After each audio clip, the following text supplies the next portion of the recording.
This channel supports Extra Life in its efforts to raise money for the Children's Miracle Network. For more information about how to donate and join in their efforts, go to the link displayed here. Extra Life. Play games, heal kids. What up, everybody? This is your boy Black Magus, and I watched Judas and the Black Messiah. Funny because I tweeted out before I started that, hey, I'm about to watch a movie, y'all. Judas and the Black Messiah. I'm about to be an angry black man, basically. And sure enough, I love being an angry black man. Now, for those who don't know, Judas and the Black Messiah is, I don't know, you can't really call it a biopic, but it's a film that recounts the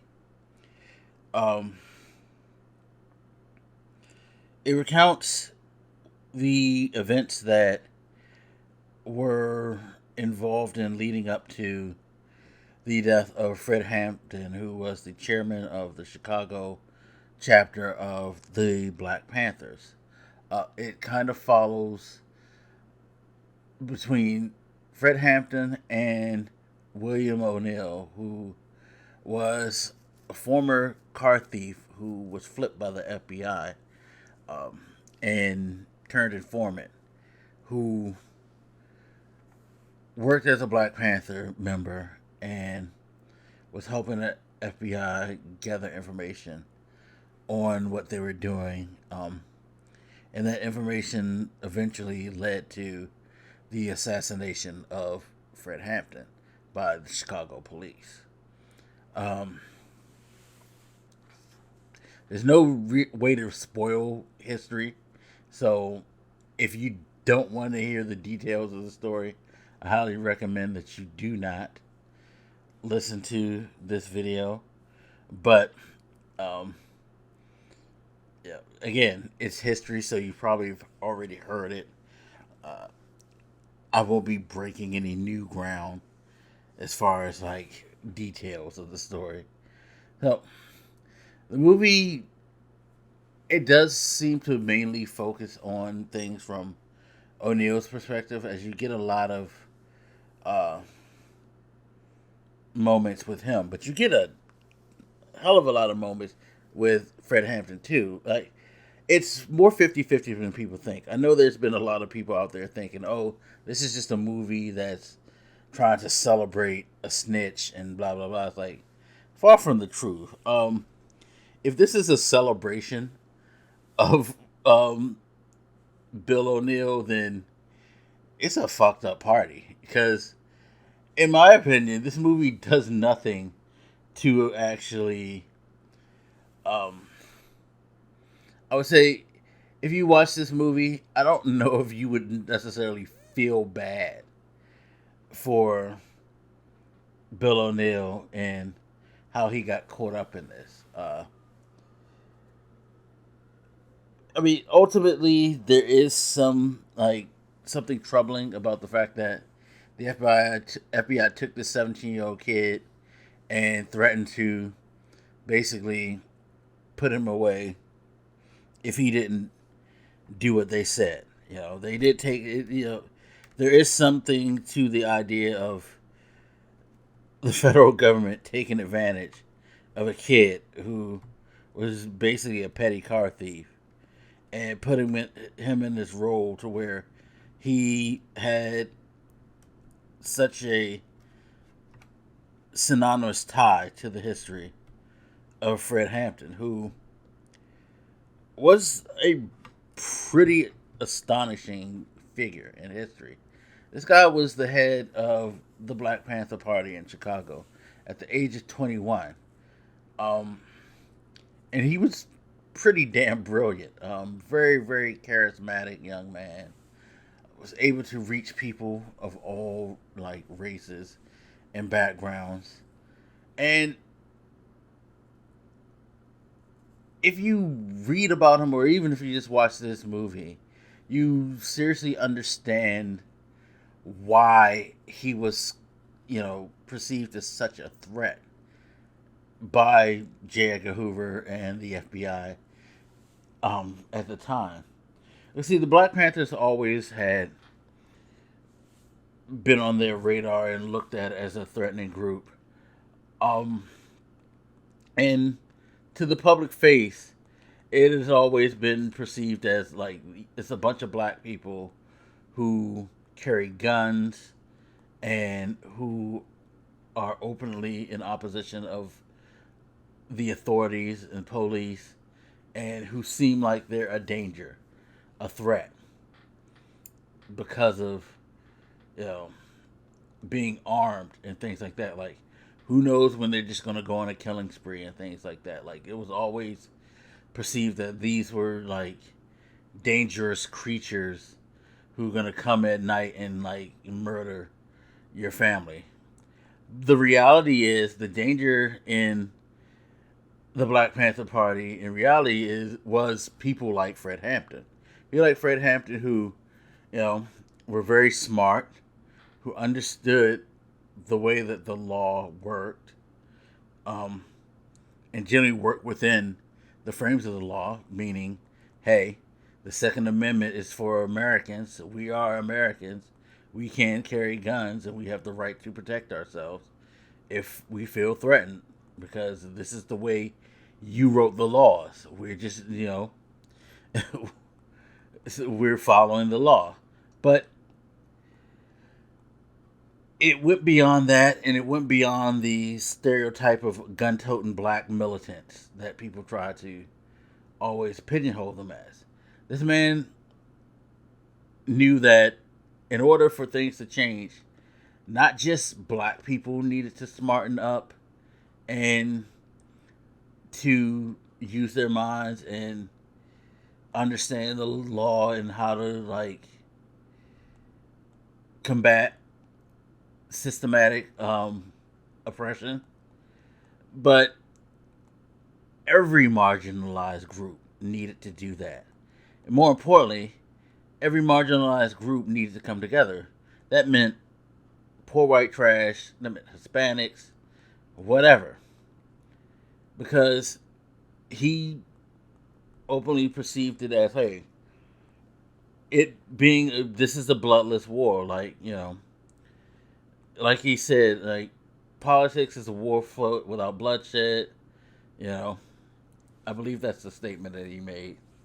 Um, and he was able to bring together people of all colors and start the Rainbow Coalition, and you know, use things like the breakfast program and all that stuff because he wanted the lowest of the low to have a say, much like a lot of people, you know, do now in the more progressive section. It's more about giving everybody an equal shot at being able to be successful and to be able to live like their lives in the best way possible and not to be marginalized and to be treated unfairly, given poor educations and things like equality. It was he literally preached equality and was able to draw people together to fight for that. Again, it wasn't just about the black people rising up, but he wanted the people, period, to rise up against the powers that be. And they were willing to follow him. I mean, he was able to pull gangs, he was able to pull rednecks, like all types of people to like his banner. And that was his threat. That was his biggest threat to the establishment. That is why they had to do what they did to him, which was murder him. Because had he lived, it didn't matter. They thrown him in jail and all that before. It wouldn't have stopped him because in many ways, it's the same thing with Martin Luther King. Um, the biggest problem about him wasn't that he was pro-black, but that he had the ability to reach across the aisle and influence others to stand for what he believed in. Because it's that whole thing about allyship that people go on now and stuff like that. Like Martin Luther King, Fred Hampton, those were two figures that were able to actually get what allyship should be, which is like we need to all come to an understanding that it's not just me fighting just for me. We're fighting for the betterment of everybody who's been kicked and pushed to the side, you know? Because if we don't fight for each other and if we don't come to realize that there are a lot more similarities than there are differences to the way that we're treated and stop looking at it as just being like segmented off by race too, like we can make a lot more changes, and we need white people to understand like, hey, what the problem is and like how it can affect them as well, on top of understanding like there is a problem with the way that we're being treated. It was a fascinating dynamic. Like it was a very very fascinating dynamic. And it's like you could see like why they felt like he had to go, why the rhetoric was thrown out. And I looked at a couple of interviews and things like that in documentaries after, because stuff like this always fascinates me. I'm a huge history guy. And just to see how people talked about him, like white, black, whatever, like this guy, like was such a unifying spirit, and that is one of the things that cannot be tolerated when you know, especially when it comes to white supremacy. It's one thing when the people who they lord over rise, but it's another thing when like people similar to themselves look at this and be like, yeah, this is dumb. Why are we doing this? Because there's always been a separation between whites and black, even when it came to quote unquote poor white trash and black people, because the idea that I am white helps a lot of people feel like they're much more better off and that they're in a better position of power. And Fred Hampton was able to knock down that illusion that hey, hey, just because you're white don't mean that they actually give a shit about you too. You're the lowest of the low, so they tolerate you a bit more, but they still gonna treat you like shit. And he was able to um, bring about that realization to people, which is again that's very very dangerous, because if had we had this now, there would be no Trump. Trump would have never been able to exist because he courted a lot of those people who were on the lower totem pole of white America. Um, so it was just fascinating. And yeah, going back to the Bill O'Neill thing, there is a bit of tragedy in this story. But anybody who doesn't know, that man ended up killing himself after doing this final interview for a documentary called Eyes on the Prize, too. And I need to watch that. I want to watch that, but I've seen clips of his interview, and it's crazy because you hear him talk, and it's that thing about indoctrination when it comes to being an informant. And you see it play out in him because, in part, like, if he speaks about stuff involving the FBI, he would say, we did this, we did that, we did that. But when speaking of the Black Panther Party, he was even more passionate about the we, us, nature of things, as he used that quite frequently when talking about what happened in the Black Panther Party. Like, we would do this for the people. We did all these things to build this up. We did, like, he was sold on the ideals of the Black Panther Party. So it's a weird thing because it's like you see this guy who, as he spoke, seemed like he was extremely down for the revolution and 100% a part of the revolution. But then you see him dip into like, well, and then, I had to get this information to the FBI because we needed to get this and that. It's just like, it's just crazy. This guy walked this weird tightrope between these two lives.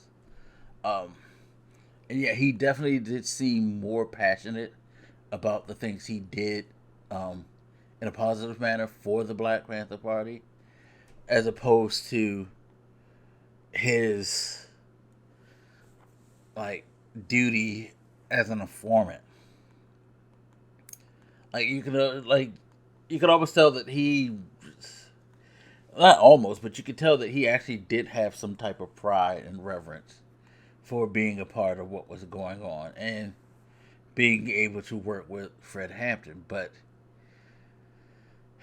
you also got that matter of fact, like, it's my duty and job as a policeman to do this type of thing when it came to talking about the events that eventually led to Hampton's death. And that's why I would like to see more of that interview, like in its entirety, um, because that just fascinated the hell out of me. How he just seemed to live in these two separate worlds at once, and it makes it understandable why he would fucking like probably want to take his life, because again, he seemed to truly believe in these ideals, and I can't imagine that it sat well with his soul that he helped kill someone who he seemed to admire and revere. Yeah, shit's wild. Shit is wild. But yeah, definitely watch it. It's great performances. Daniel Kaluuya is the fucking man. Like that dude. Like, yo, we're having such a great renaissance of black actors and actresses in Hollywood right now. Like, Dominique Fishback did a great job as Deborah Johnson, his girlfriend, and the mother of his child, Fred Hampton Jr. Um, Everybody, like, my heart broke when the one of the last young men who got killed by the police from the Black Panthers, his mom, like, was telling the story to Fred Hampton about him and asking him to make sure that his legacy don't be like shitted on basically by the police and the powers that be. Um, don't let them make a monster out of him, because he wasn't a monster. Like, this, like, yeah, definitely. If you don't know that much about the Black Panther Party except for surface stuff, I think this gives you a good insight on things. Of course, being a Hollywood movie, some things are going to be like fluffed up a bit, but hopefully you could watch this and it'll encourage you enough to go seek out more information and to learn more of the ins and outs of the Black Panther, because they were a very, very fascinating um, organization during the civil rights movement. Uh, you know, there had been controversies, but for the main part, like,